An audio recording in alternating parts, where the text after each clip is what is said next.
opportunity to play. So welcome for those of you who are on Zoom or on LinkedIn Live. My name is Tim, and we're going to have a conversation today about Data Vault. Is this for everyone? Is this for you? Is this for your company? Is it, what is this thing? You might have heard of it before. You might not have, depending on where you've come from. But we're excited today to have a panel of experts to come into this. So we have Keith Bellinger, and we're going to do some creative introductions here for Keith. Keith is passionate about data, so much so that he named his first children Query and Hashkey. He's a former hockey player for the University of Maine, but didn't quite make it to the pros. He lives in beautiful Maine and works for Eon Collective as the leader of their data practices. I'll let you decide which is true and which is not true of that. We also have Mark Budzinski. Mark likes to talk, and that's why he's on this panel. He's the former CEO of Wearscape, which he built into a very successful business. He ran for political office in Portland, Oregon, but couldn't make it because he just had too much common sense. Mark wrote a great book, though, called Peer-to-Peer Culture, which is right here that I have. And it's currently ranked 29,223 in leadership and motivation on Amazon. So way to go, Mark, in that. Currently, he is the CEO of Clean Data, helping companies with complex data challenges. And we also have Mike Migalski. Mike is a big hunter and has shot so many animals, he can't remember them all. He was a former wrestler, but didn't have the aspiration to go to the WWF, so he settled for data, maybe. He's a bit obsessed with hot chocolate, if you know him at all, and he drinks about 5.5 cups of that a day. And he is the founder of Infovia and helps lead the professional services side, building data warehouses using Data Vault methodology. So I want to welcome the three of you guys here, and let's get started. Thanks, Tim. Tim, I'll remember to believe exactly half of what you say from this point forward. Yeah. Exactly. That was kind of an interesting introduction for sure, but thanks for that, Tim. Happy to be here. Are you really a hockey player, Keith? I played hockey. Now, whether or not I went that far in my career is another topic. But yes, I played hockey. Started when I was 4, and I stopped playing about the time of the pandemic started. So it's been a few years. Yeah. Wow. I just got lucky with that one. So that's good. All right. Well, we want to get into some information about Data Vault. And so first, just want to, tell us about how each one of you got involved in the Data Vault. For some of us, it's a lot newer. It's been around for a little while, but love to hear your stories. So let's start with Keith. Let's have you go first. Yeah. So my experience with Data Vault started back probably just before, I would say, when like the big data and Hadoop, I was running into probably some of the common problems many organizations are having when doing traditional warehousing, and so I started getting interested in, is there got to be other options, other ways of handling some of these problems, and I heard about Data Vault, and a lot of it was doing more research and some of my own kicking the tires and diving into it. So that was probably 2013, 2014, and then kind of evolved from there. But that's kind of when I started getting my kind of toes into Data Vault and what it was all about. Perfect. Yep. And Mark, what about you? Well, I would say my experience goes back probably the better part of a decade. When I was managing Wearscape, we had a growing client base in Europe. So I remember Germany, Netherlands, places like that in Western Europe that were really very much ahead of their time when it came to their adoption of Data Vault. So we went so far at Wearscape to actually adapt our product line to help expedite the ability to build and manage Data Vaults. As you suggested in the introduction, I don't personally work there anymore, but I do know the company Wearscape does carry on. With that, there's VaultSpeed, there's Coalesce, there's lots of companies now that are in the market of assisting with building these things out. But Tim, what I find today, roll forward to present day, is that Data Vault continues to be, I think, a profound solution for a lot of enterprises, particularly those that are, thinking about their problems of data management holistically. They have kind of an enterprise view and not a department by department kind of a view. And but it is curious to me that after all this time and so much success with Data Vault, that the hey, what's a Data Vault to somebody new to it continues to persist. And that's that's just a collective challenge, I think, that all of us have to to continue to talk about it. I don't think it's right for everybody. So the curious title, Data Vault for everyone, I'm not sure that's literally true, but wow, it's right for a lot of people. And that's sort of the content we hope to unpack here in this webinar. Yeah, great. Excellent. Okay, Mike, what about you? Well, I kind of backed into it, you could say. We were, you got to go back to about 2005. So, a couple decades. We started, I was at Micron Technology at the time, and we started the BI team. So this was in the BI craze, right? And we bought a tool, an ETL tool called DataStage from IBM. And it was we were quick to realize that, I think on my first day in the job, quick to realize that building data pipelines, one custom ETL job at a time, was error prone and tedious and monotonous and error prone and error prone.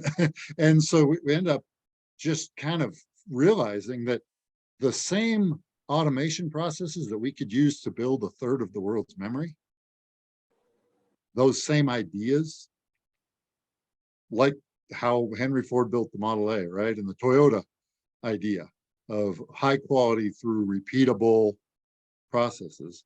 We knew that could help us improve our data pipelines as well.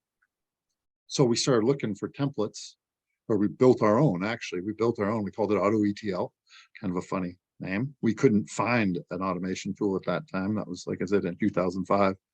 So we built our own, and that's actually still in use today. But later we discovered Warescape, and we realized, and Data Vault kind of at the same time. And we realized, oh, somebody else has already done this. Why are we doing it ourselves? Why not just hitch on to that wagon? And so we actually had Dan Lindstedt come out and work with us to build best practices around the Data Vault practice at Micron. And then I just saw the power of building an incremental, automatable, pattern-based, metadata-driven data warehouse instead of hand coding or hard coding your way to that end result. Sure. And we've been believers ever since. Great. Well, and for those of you who are new to Data Vault, it was created by Dan Lindstedt, which you can go on Amazon and get his books and dive into that. He's a genius in this space, obviously, and so we're very happy that he helped put this together and start this. Also, if you have questions during this, you can put them in the Zoom chat, or you can also put them in the chat on LinkedIn, and we can certainly answer those questions as we go.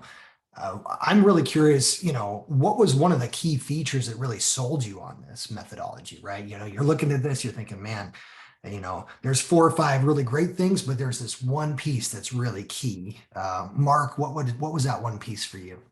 Well, it's a tough question because I think there's multiple things there, but I think for me, it's just this concept of very resilient to change. So it offers a prescriptive method. Mike flirted with some of that, having to do with automated patterns and stuff like that. That's cool, but the idea that I think was really at the core originally when Dan Lindstedt came up with this stuff is the sort of vexing problem that in most larger corporations, the source data just keeps coming at you. There's more and more, there's new systems constantly. And in virtually all of the other approaches to managing a data platform, that creates a pretty astute problem, which is, I've got to go rebuild the stuff that I already had in the platform to accommodate this change in source data. And you think about it in modern time here, source data is not just from Salesforce.com and Oracle Financials. We've got third-party data coming at us. We have customer data we're trying to manage. There's a lot of data that has to be reconciled and integrated. So one of the core fundamental ideas of a data vault is that it's additive. You incrementally take care of the changes in the source data, as opposed to going back and re-engineering something. You just add tables, right? So without getting into the technology too much, right? But there's these concept of hubs and satellites. But you add another hub table, right? You either find that data fits an existing structure that's already in place and you just add it to it, or you add another table. And as simple as that sounds, you can imagine that week after week, month after month, year after year, the technical debt that you can avoid by that incremental approach is massive. So to me, that's the answer, and that's where I find that most of the value comes from, right? So to say that we have a prescriptive approach. You could argue if you're a data engineer or an architect, hey, we're plenty smart enough. We can write our own stuff, right? That's a debate that I'm not sure I want to have to the death with people. There's pros and cons of that, but I don't think anybody can argue with the concept that source data changes. And if I have an architectural approach where the data is modeled properly in consideration of that phenomenon, that I'm off to the races. I can actually accommodate that. So what does that mean? It means I can keep up with the needs of the business. When the business says, "Hey, how come that new data is not into the environment so that I can get value from it in the analytics sense?" If you don't have a data vault, it's a tough answer, right? If you do, you probably, it's a fair fight at that point, right? You have an ability to keep up with the with the change. So that's my take, Tim. Yeah, no, that's great. Keith, you want to piggyback on that? Yeah, I want to build off, because I pretty much, to me, if I was to say the same, kind of build off the same area of Data Vault that really hooked me was, I was in a scenario, I think many of us were, that 20 years ago, 15 years ago, everything came from like a mainframe system, right? It came from one source. And then as we started getting, next thing you know, we have microservices coming on, third-party data, now we have messaging systems and so forth. And now you have to take those large dimensions you might have with type 2, and then also now I've got another data source, and now it becomes a 3-month, multi-month effort to try to take this new data source and integrate it together and open up that code. And I use it a lot of, and I think I've heard it at a seminar somewhere else before, but Data Vault allows us to go, what I call it, the speed of business, right? Is that, hey, we've got a new source, great. To Mark's point, it's the templatized ability to quickly add another, satellite and say, hey, now we've got customer data coming from another area, or we've got this third-party data. It's like you can, in a relatively, quick fashion, you've added that into your warehouse, and with zero disruption to what you've already put in place. And I think that's kind of building on what Mark had said, is that it allows you to go at that faster pace and not be disruptive to what you already have in place. That's kind of been my perspective on that. Yeah, no, that's good. Well, and Mike, maybe you can, add some comment on that. But I'm thinking about business value, right? Keith mentioned the value. Hey, you can speed this thing up. You can get great information out of this quicker. What does that do to the business in terms of the value? Well, Keith and Mark both mentioned, you could do this yourself if you wanted, but I doubt you can do it faster. And there's going to be corner cases, and there's going to be scenarios that you end up spending a lot of your time as a technical person chasing down issues and solutions that have already been solved. You're reinventing the wheel, you could say. So from a technical perspective, avoid that. From a business perspective, if you can help, if your technical team can be focused on solving business problems instead of those technical problems, then you're going to get solutions faster. And not only that, you said what was one thing. I think the speed and the quality, because it's automatable, you get higher quality as well, just like Toyota, right? those two things provide business value, but a business person can understand the data vault model inherently. It's simple. Hubs are things, links are relationships between things, satellites describe things. It's simple. I've pulled in business people and their first view of the business model, their first view of the data vault model, they said, you got that right, you got that wrong. And that's extremely valuable to be able to put a model in front of the business and have them inherently understand it and give you feedback of what's right and what's wrong. Well, that's one of the biggest issues, right? Is this difference between the business side and the technical side. So the technical speaking something and, hey, we can do all this great stuff. And the business side, I don't understand the value. To show me, tell me how does this actually relate? So you're saying the data vault helps the business side visualize it easier and simplify it, correct? And use it. If you understand something, you're more apt to use it.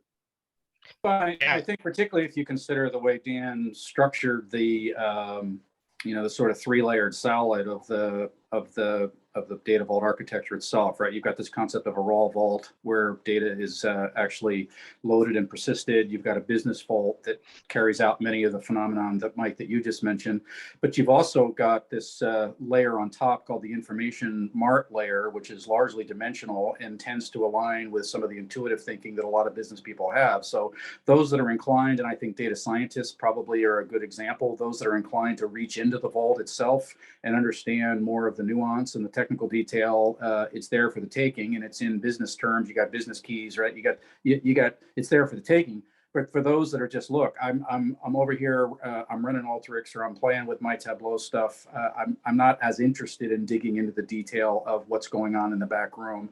Cool, right? We've got this information mart layer, and I think those that architect it, to the book, as Data Vault 2.0 suggests, you really kind of get the best of both worlds, because a lot of this raw vault, business vault, Mike, you know this better than me, has as much to do with governance and this concept of setting up yourself up for success for the future, and things that are largely taken for granted from the business point of view, right? So the idea of where's my data in a form I want it, in a time frame I need it, right? That's the business stress. But meanwhile, you've got you've got this sort of stewardship that you got to look after the data on behalf of the corporation, and that's governance, that's documentation, that's the things that are also part and parcel to taking this data vault approach. I kind of like that, right? You got an ability to answer to both sides of the equation. Yeah, and I want to kind of also add on something what Michael was just saying, in terms of, like you said, the business is that you got that part right, you get that part wrong. And one of the other business values is that if you got that part wrong, it's okay you can easily change that part, right? So you get to that like fail fast scenario, right? It's like, hey, let's put it out there. Is that wrong? No problem. Let's drop those hubs, or let's create a new hub. Let's create some new satellites. So you can adjust relatively, quickly, Well, because of these patterns. Yep. It's part and parcel to the agile approach, which is, again, it's part of the prescription that's in Data Vault 2.0. So you make a very good point there, Keith. Yeah. A wise man once said, focus on the dim. Focus on the data. The dim. The dim. Oh, yeah. That wise man was Mark, and he was speaking to the Data Vault community at the conference in Vermont last spring. yeah. And his point was, your business ultimately wants to see the fruits of your labor. Mm-hmm. And what better way to give you feedback than to actually see the dimensional model that is produced by this phenomenon of Data Vault, this three-level layer salad. Why not focus on the part that the user can actually consume and see, instead of making them provide, feedback on a model, or worse yet, a requirements document, right? Let's not do that anymore. Let's build a solution that puts data in front of people that can give us feedback on whether it's right or wrong, and then let's adjust and move forward, as you said, Keith. Let's iterate. Yeah, and from those dimensions, what I found in my experience is, if I go back with if I was doing just traditional dimensional modeling, I had these very large dimensions. And I find now with Data Vault, I can create more fit for purpose dimension. Like I can take the same data like customer, and I can have more than one customer dimension, right? Looking at it from different perspectives, but I'm not changing that raw data, right? It's like if all these people want to say are certain geographical sort of set of customers and somebody wants to see historical customers, that ability to provide those different perspectives, right, in that format to the different areas of the organization, you know, I find it to be more flexible to do that Very good than it point. was in the past, right? Is that you can really make those perspectives for the business. And that's one thing I found is very great, especially now more and more the ability to do virtual star schemas and in dimensional development on top of that raw vault and business vault. Right. Yeah. The technology is finally caught up with Yeah, this idea that you can create views on top of views and they'll perform. exactly. Yep. Well, Keith, you had an interesting blog that you put out a while ago, actually, that talked about, you gave an analogy, which I thought was Right. really helpful, right? So maybe you can speak to that analogy for Are the you folks. talk which one? I use a lot of analogies. Are you talking about Yeah. are you talking It's about the, the chef one or which one yeah, were you talking about? it was the shopping cart one, I Uh, believe, when the supermarket oh, you were talking Oh yeah, about. so the Shupo, yeah. So I'll oftentimes when I'm doing Data Vault with organizations and introducing, I try to avoid staying away from getting too technical. And I like to break it down in terms of, all of us go to the grocery store, right? And I consider the landing area, the first area within the Data Vault, like that's that stock room. But I then think of the grocery store as the raw vault, right? Is you have a variety of types of, let's call it bread, right? You go down in the grocery store and you go down and it says, there's the bread aisle, right? Bread, right? When you go into the bread aisle, there's all kinds of different types of bread coming in different sizes, different formats. But to what Mike was saying earlier, it's like, I know bread, right? The business says bread. And if also there's another brand of bread that comes along or type, no problem. You put it in the bread aisle. And it's the same logic when we're doing Data Vault, right? You're coming up with those hubs, those business centric, um, areas of the business, like a customer or an order or whatever that might be. And then you just add other components into it. But the organization of the pantry or the grocery store tends to stay whole. And that's kind of the way I see what Data Vault brings from a logical, non-technical perspective is it gives you that, how do my customers need to come in and be able to navigate and find what they need quickly in a way that makes sense to them, right? And that's what I use that a lot with some of the organizations we're working with, and it seems to resonate with people and bring some non-technical perspective to that. Yeah, absolutely. Well, thanks for that. Yeah. When I read that, I was like, okay, I get it. It makes sense. Right. For the business people. And let's segment that to, specific case studies. So it'd be great to have each one of you share a case study about, a company or client that you've helped in Data Vault, bring from, hey, I don't know anything about this thing to full implementation of that, and tell us, the results, a little bit about it. So Mark, why don't we start with you? Well, I may be the least interesting storyteller in this regard because our firm, Clean Data, is really an advisory firm. So we enter into client relationships really in two places, primarily up front, where a customer says, so I don't know, is a Data Vault right for me? So to be able to have that dialogue and basically parse through the customer's objectives and biases and all the rest of it, and arrive at a place that says, okay, we're going to do this now. We've got to get the appropriate tools picked out. We've got to get the appropriate practitioners picked out and all the rest of it. And then we kind of get out of the way.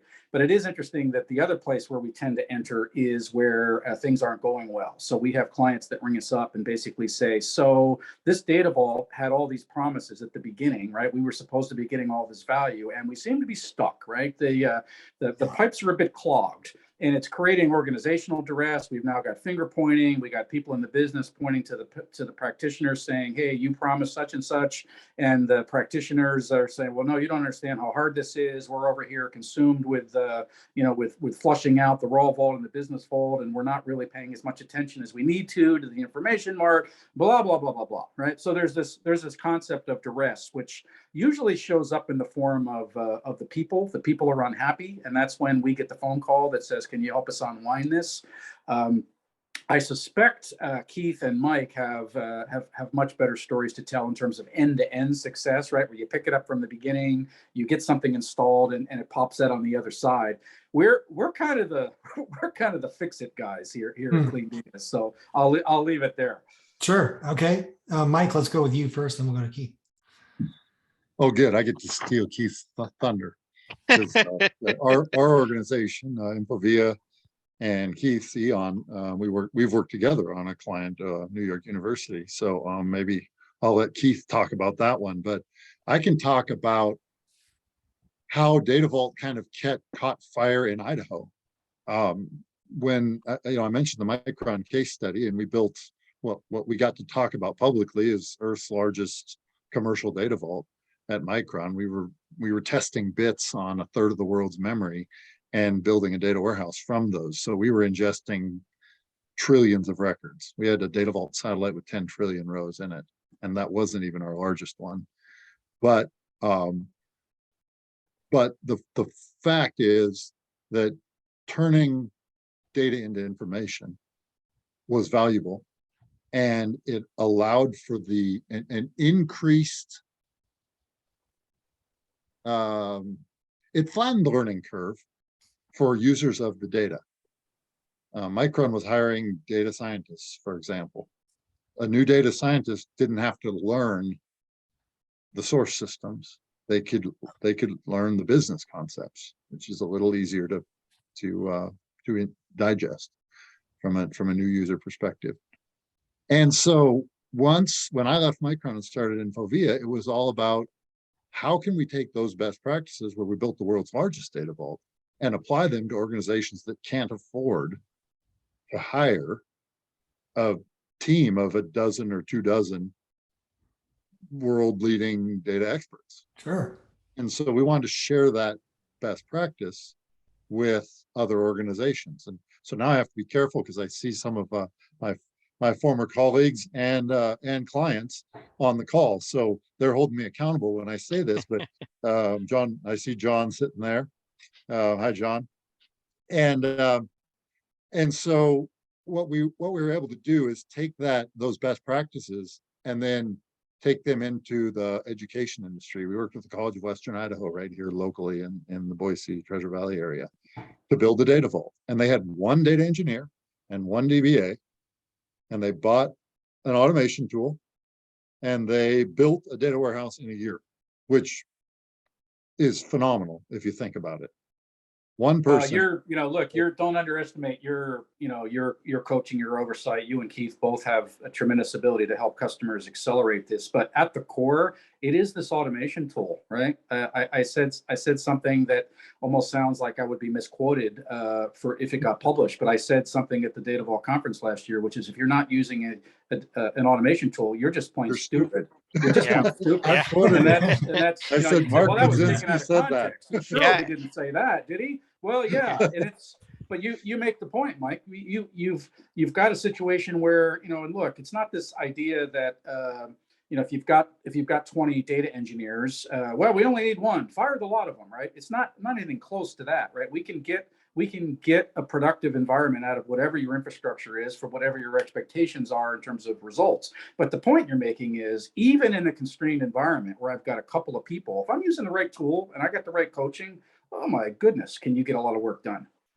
Yeah, and if I was to talk, the use cases, and Michael, you brought up NYU, and I guess you could say that's our kind of our flagship use case that we talk about with many of our future customers, and when we're doing presentations, and we could talk about them, and there are some videos and stuff we've done with them. But what I would also like to talk about is, I'm going to say, the other clients that we tend to work with, the other use cases, and it kind of touches what you were just talking about, Mark, is that the clients that we go in and help that I would say have been spending a year and a half, 2 years, and not doing automation and not embracing Data Vault, right? So NYU, if I look at them, I would say from the beginning, they identified their problems. And when we brought up doing Data Vault, they fully embraced it, fully adopted it, and said, took the coaching and took the learning and took the training, and you're seeing the benefits of that, right? It's that as an organization, they're getting the most out of it. So you can sit there and say, oh, look at this example.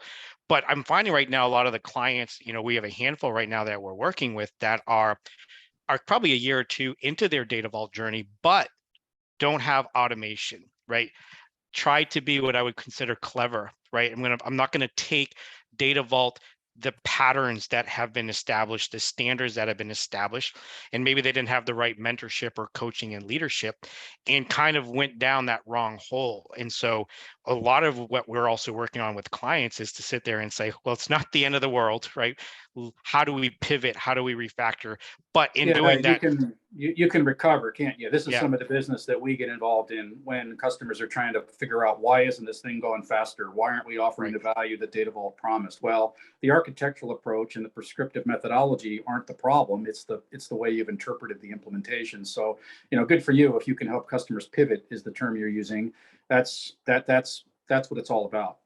Yeah, and really bringing in that automation is key. I like to say that Data Vault is so simple that it's hard, right? As by nature, we want to be clever in our data engineering and use all these new features. And Data Vault has made it so, like, you got to work within this box and these standards. And if you go outside of that, that's when you trip, right? So it's really, embracing those standards, and automation can't promote that enough, right? Yeah, for sure. There's really that three-legged stool, right? You have to have somebody who's willing to come into it with an open mind and set aside their expertise in SQL. Right. Their innate temptation to solve a problem with code, right? That's a temptation that you have to avoid and kind of wean yourself from. Yep. So you have to have that person with an open mind that says, I'm going to use patterns to implement solutions and use those patterns exclusively. Then you've got to have the tool, and then you've got to have the methodology, and you've got to have the discipline to follow it. Yep. And we took a client, I like to tell this story. We had a client that had kind of built their own automation methodology, and they were struggling. And so they brought us in, and we showed them our best practices, including tools, process, and mindset, right? And after about a day and a half of working with them, I said, okay, let's try this. What's the next business value object? The next thing you want to ingest into your data warehouse? And they had an example, this business process, right? And I said, okay, well, do you kind of have an idea of what business objects are involved in that? Yeah, we do. It looks like this. Okay. How long would it take you to implement that? And they said, oh, probably our best person. And they pointed to this, their senior architect across the table. That person, it would probably take her 3 days. And she goes, no, wouldn't it? Would take me 2 weeks to build that. And I said, well, it's 13 past the hour. Let's see if we can get this done before the top of the hour. And we did it. We built that object that was 3 days to 2 weeks, depending on who you asked, to build. We did it in 47 minutes, and it was running and loaded with data, and we were querying it in 47 minutes. Yeah, I think the good news for all of us, though, there's a tailwind, if you will, and that is automation is now starting to be accepted, not just in the Data Vault context, but dimensional modeling, or some kind of ODS, third normal form, with a dimensional over. I mean, any kind of model, doesn't really matter.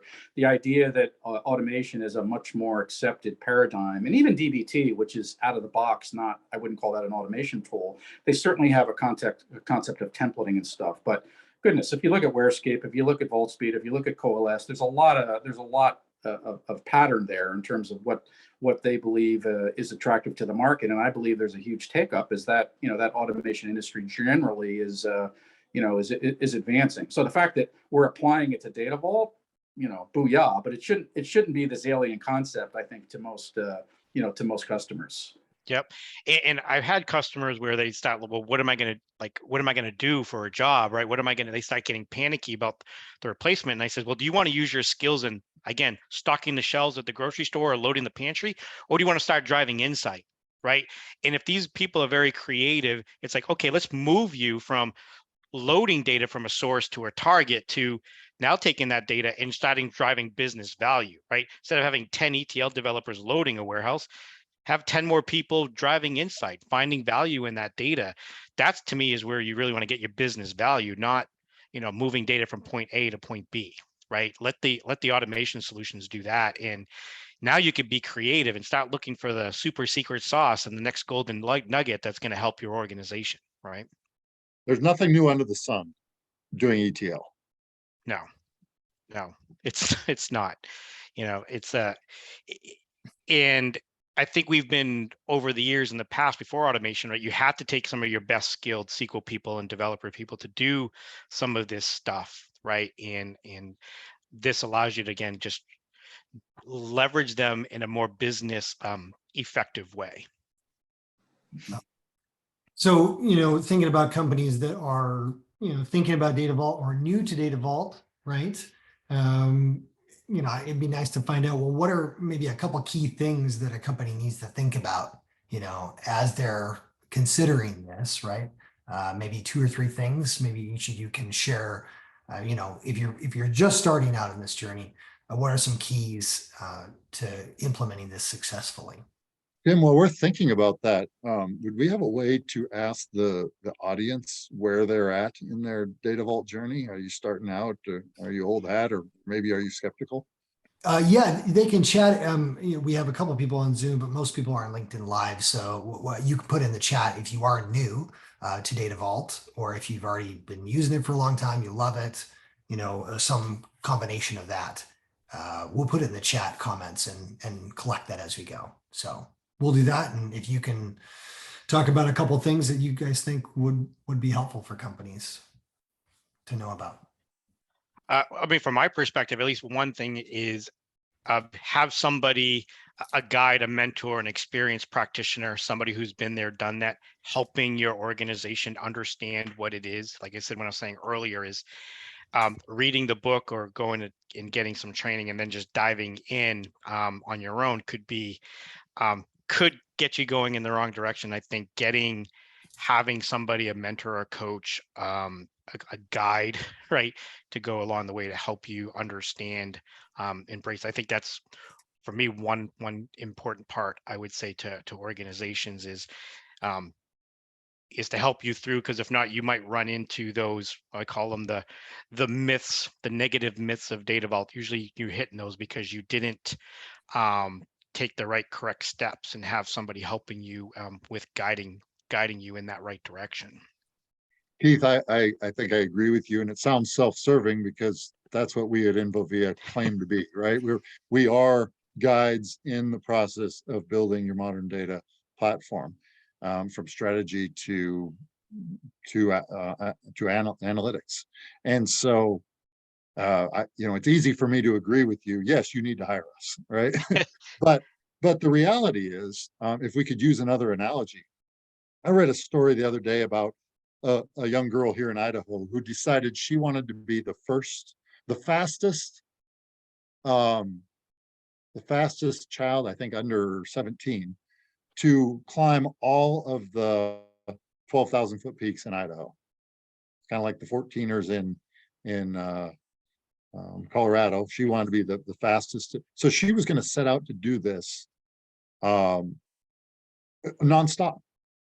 Hit every 12,000 foot and above peak in Idaho nonstop.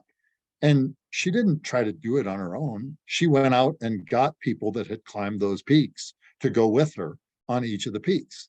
Why? Because she couldn't afford to make a wrong turn.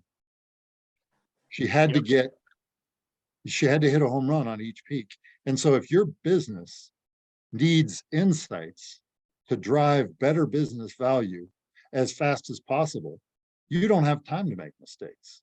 Go out and get a guide and avoid that expensive learning curve, because we've been there, done that. I don't think there's any question about what you guys are saying, but I would suggest if you back the truck up a second and say, okay, before the customer commits to doing Data Vault, because you're basically saying, look, if you're committed to it, then get a coach, get somebody to help me climb the mountain, make sure you get the appropriate training, right? There's a bunch of just almost common sense things that if you ignore those, you're just setting up risk for your organization. But if you back the truck up and you say, okay, is Data Vault for me there is a perception, and I think it's a fair one among clients, that says if we're going to actually decide to do this, there's a bit of a tax I have to pay up front, right? I do have to invest in understanding what this model is all about. I have to invest in what this prescriptive methodology is all about. I probably do have to send people off to training at one of the authorized training providers. I probably do have to call Keith or Mike to get them set up as my coach, right? So there's things that I'm going to have to do. And so therefore, you better be sure that this is the right journey, right? So in the case of your analogy, that gal made the decision. She wanted to climb the 12 peaks. It wasn't a question of, well, should I and can I and may I? She was committed, and therefore, you go down the path of doing it the appropriate way. I think for anybody on the call today that's like, I'm not sure, like, what does this come for free? Like, well, no, it doesn't come for free. But if you commit to it for the right reasons being, I have a lot of source data that's resilient, that I want to have resilient to change. I want to scale the operation holistically across the enterprise. I want to set up a prescription methodology where I don't have individual hand coders out there kind of doing whatever they want, right? I've got these reasons that suggest this is why I want to climb the 12,000 foot peak. We get past that, and it's like, okay, I realize it doesn't come for free. Let's embrace that, and let's do the things we have to do up front.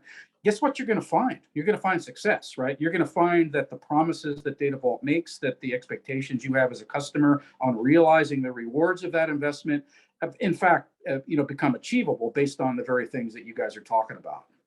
No, I agree, Mark.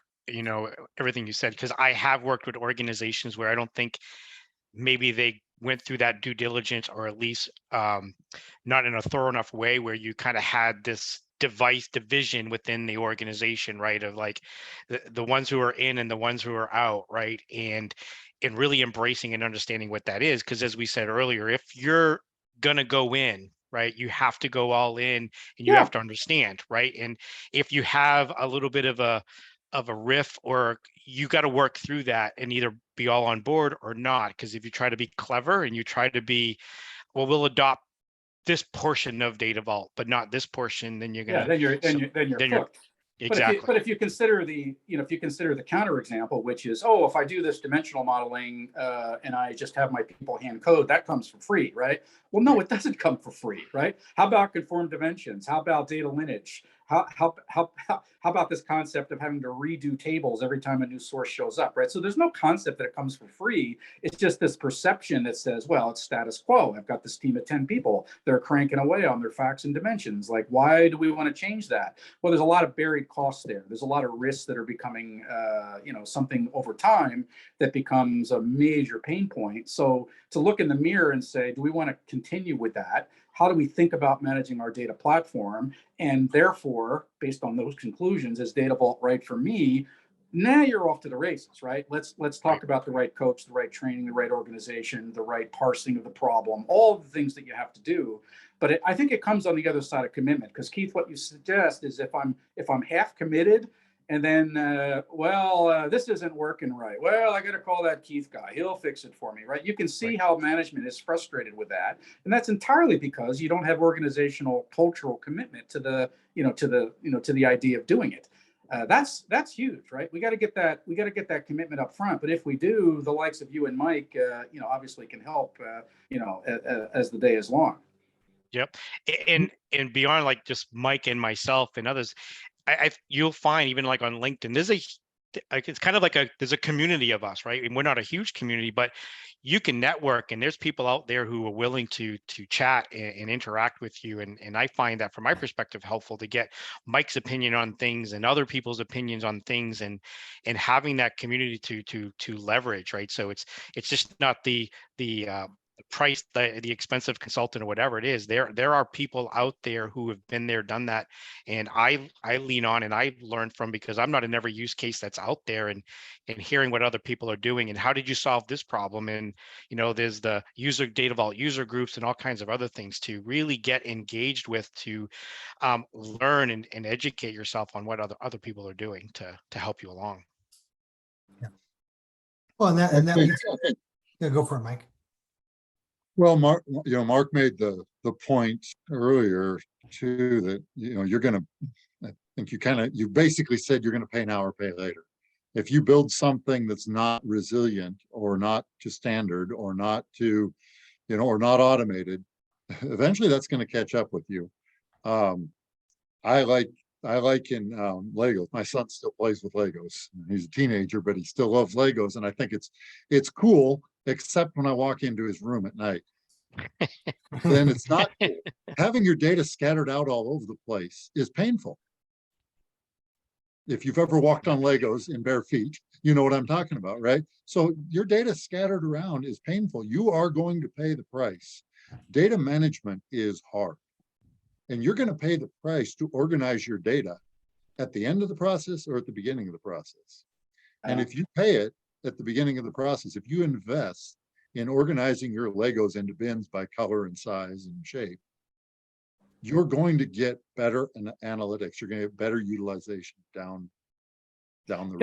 And I like that. You're spot on, Mike. And I think part of what I would say on the more positive side of a data vault is once you do commit and once you do pay the tax, you're kind of done, right? The benefits that you're going to reap are quarter after quarter, year after year, as your organization changes, flexes, business requirements change, source data change, mergers and acquisitions, huge one, right? I acquire data from another company. To be able to incorporate that into a data vault 10 times easier than just figuring it out on the fly. So 10 is in quotes, I don't know what the number is, but you get the point, right? Right. So the pay me now, pay me later. I mean, this is in life generally, right? Do you band-aid things or do you do it right? Right? Do you just go through the motions or do you do it right? I mean, data vault for the right reasons, right? Again, it's not for everybody. If you're a smaller organization, if you're a static organization, if you have a distributed mindset where everybody just builds their own little data mart fiefdoms and you like it that way, data vault's probably not for you, right? But if you have a holistic approach to managing enterprise data and you expect to, pay me now, for returns well into the future, it becomes kind of a no-brainer.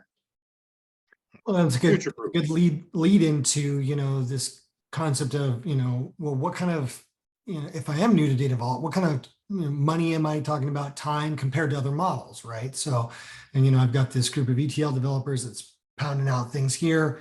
Can maybe Keith, you want to speak to that in terms of investment of time and effort and energy compare with Data Vault methodology compared to others?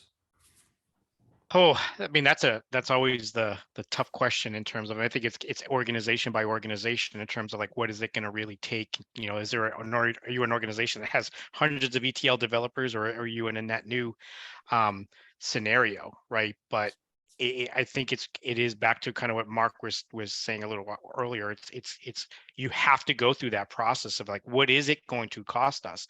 What skills and resources do we have? Are we in the midst of a data modernization journey? Like, am I going from Teradata to Snowflake, right?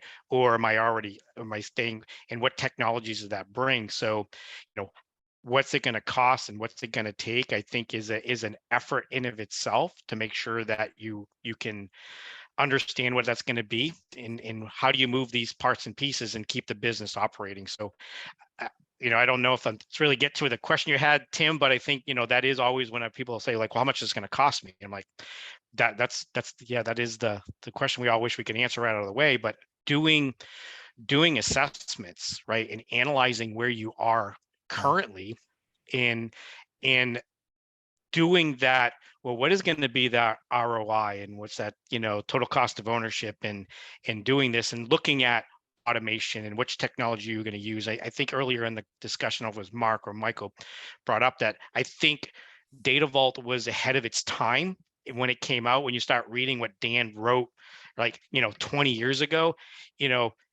and how the technology came to be, I think one of the reasons why Data Vault is kind of more popular and prevalent now is that the technologies have now made it able to do that. So if you're going with a Snowflake, for example, okay, how can you leverage the capabilities of Snowflake to manage your costs? So to me, that's a tough question, but it is part of like what Mark was saying earlier, that upfront work you're going to need to do to understand what is that cost going to be. People, process, technology, right? We use those three things on just about everything we're talking about.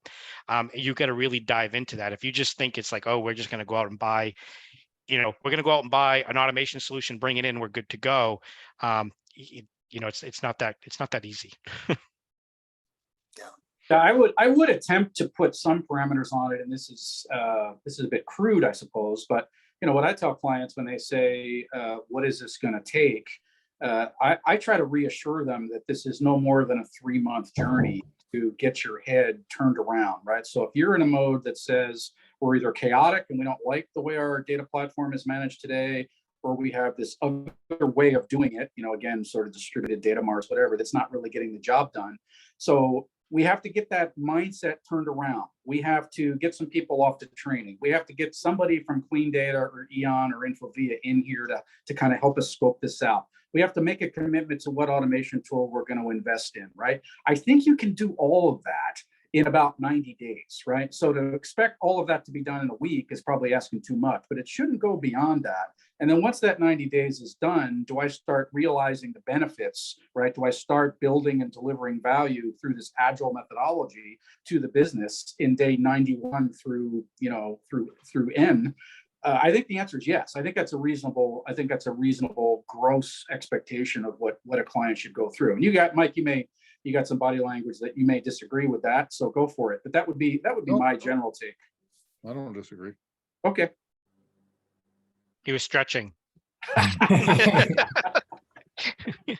Well, speaking of that, I learned long ago not to disagree with Mark Budzinski. Stepped on another Lego piece. One thing to build off what you Yeah. were, to Mark, one thing to build off what you were saying, and I have done this recently with clients, is that with a lot of these technologies and capabilities out there you got the 30-day trials and these other things that are out there that, it's not like the days where you used to have to roll in, right, infrastructure and set it all up. Like you could be doing a pilot, a relatively scaled pilot in a matter of getting up and running in a matter of days and hours, like you said, and really getting to that value.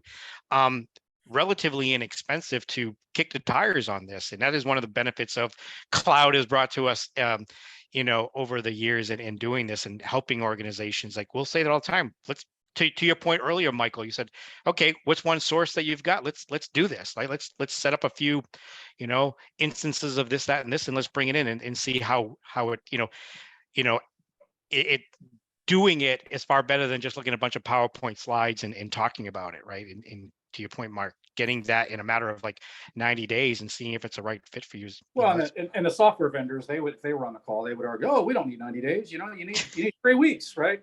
You can do proof of concepts and things like that with the software vendors, and I encourage everybody to do that. But really, all you're doing in that effort is you're validating your selection for the appropriate software vendor. Okay, that's one part of it, right? Well, how about training? How about architectural, planning? To me, that's where the 90 days comes in, right? So I as a customer have a holistic view of what I got to do, and you start picking down the task list. It's the good news is it's not forever. I don't think it's more than 3 months, and you can quote unquote turn it around and put your organization at rest. You have peace, love, and harmony between the business and the technical staff, and you're off to the races. And at Infovia, we tell them, we drive and you watch, right? We're in the driver's seat, you're in the passenger seat. Then you get in the passenger seat, then you get in the driver's seat, and we get in the passenger seat. And then we get out of the car and you call us when you need help. And that process is usually about 1 month. Mm-hmm. About 3 months, if you've got an open-minded, skilled data engineer or set of them, 2 to 5 of them, that want to learn and want to listen, they'll ride for a month, they'll drive for a month, and then they'll call us when they need us. Yeah, and the other thing I can suggest in terms of getting started is, and it's kind of a no-brainer, I suppose, but it's worth articulating, and that is this concept of talking to those that have done it, right? And so between Clean Data and Eon and Infovia, we can connect anybody that's interested in a potential data vault to both sides, right? We can connect you to people that have done it and succeeded. We can connect you to people that have tried it and have failed, and you can draw your own conclusions about lessons learned there. And why did they fail? A whole bunch of reasons, right? Maybe it was a bad fit from the beginning. Maybe they ignored the methodology and tried to go off the script and went off into the ditch. Maybe they didn't get properly trained. There's a bunch of reasons for it, right? But I think you get the point. If you can go into the decision as informed as possible, So it's not a blind journey, and there's no better way to do that than just talk to some people that have done that. So, and we can all obviously connect you with folks that'd be happy to tell you about their journey. Yeah, for sure. Well, it's been very engaging, and wow, look at the time. It's already flown by. So I wanted to thank the three of you for taking the time out and helping people with this. I think there's a lot of great information about Data Vault out there. Definitely like to highlight the Data Vault Alliance for anybody who wants to go and check out what they have. There's courses to go on, there's instructors, there's best practices, of course, that we talked briefly about, and standards and things like this that Dan and their team has set forward. So, we want to help companies in whatever they're at in their journey. And you guys can get with these people on LinkedIn and connect with them, hear those stories, right? What is the value here? And is this right for my organization? So any last words from each of you for Data Vault? Mike. I think, Mark made the point there. You first have to decide and commit whether this is the right solution for you. There is an investment up front. And if you're a static organization, maybe that juice isn't worth the squeeze. But if you don't have a crystal ball, then you might want to prepare yourself for a future-proof decision, for things coming down the pipe that you don't expect to change your business. And I believe that Data Vault puts you in a good position for future change. Perfect. Thank you, Mike. Keith, last words. Yeah. If you're new to Data Vault, kind of go out there and get as many resources or as much research you want to do, and look at things that all of us have put out there. There are plenty of information to help you with making that initial understanding. And if you are using Data Vault and you are currently having some pain points, don't feel that you're stuck and you're out there alone. Reach out. You can reach out to any one of us or anybody out there. Is more than likely, if you're having a pain point, there's probably a reason that we could help you out with getting beyond that, right? And we don't want to see anybody struggling if they feel like they're having problems with Data Vault. We're all out here to help. That's a good point, Keith. We could plug the Data Vault Alliance there too, right? Yeah. There's resources out there at the DVA. Yep. Yeah, absolutely. Yep. Well, and I would just add one tactical message in the spirit of Data Vault Alliance, and that is I mentioned the conference that's held annually in a pretty cool place in Stowe, Vermont, every spring. So this next coming conference is May 1st through 4th. There is early bird pricing that's available now. So if you're interested in going, now's a good time to save some bucks and get it committed and into your budget and into your travel calendar. There is a bonus business day on the Monday this year. For those of you that are familiar with the conference, it's not just going to be technical presentations. We are in the process of building a program with chief data officers, chief revenue officers. It's those that are on the business side of the fence to actually speak about their world, their view, day in the life of them, and how Data Vault matters to them. So it's an uptick in content than we've had in the past. And gosh, I encourage everybody that's even remotely interested to get signed up and see you there. Mark, from somebody who likes food and mountains, I look forward to that conference. And Tim brought his family last year. I've taken my daughter and my wife. No one has ever been disappointed to come to Stowe for a week. So that's just another plug. It can be we did a team building thing there last year for InfoVia. Yep. So it was really neat. We had done the same, and some great events too, and dinner parties. Yeah, that's good. Well, thank you all for this engaging time. We'll get this recording out to all the people that would like to see it, and some links to help you and get started in your Data Vault journey. So my name is Tim. Thank you so much for your time today, and have a blessed day, everybody. Thanks, Tim. Thanks, everybody. Bye.